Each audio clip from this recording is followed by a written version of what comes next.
இயேசு கிறிஸ்துவும் நானும். இன்றைய வேத வசனம் மத்தேயு 22:14. அந்தபடியே அழைக்கப்பட்டவர்கள் அநேகர், தெரிந்து கொள்ளப்பட்டவர்களோ சிலர் என்றார்.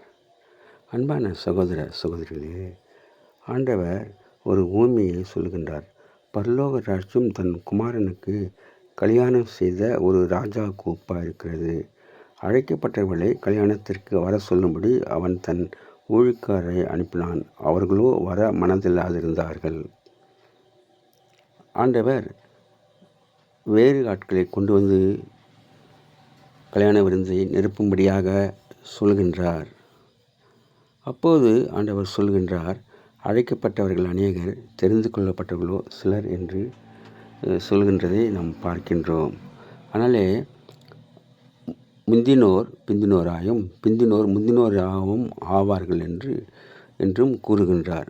நாம் ஒருவேளை ஆரம்பத்திலே ஆண்டவருடைய பிள்ளையாக இருந்து பின்மாற்றம் அடைந்து போவோமானால், இறுதி வரை நிலைத்திராமல் இருந்தால் ஆண்டவருடைய வருகையிலே நாம் எடுத்துக்கொள்ளப்பட மாட்டோம். அதனாலே நாம் ஆண்டவருடைய வருகைக்கு ஆயத்தமாக இருப்போம், அநேகரை ஆயத்தப்படுத்துவோம். Have a blessed day. God bless you. Give your heart to God, your hand to man. Live in God's word, live on our knees. Thanks for watching. Like, share, subscribe.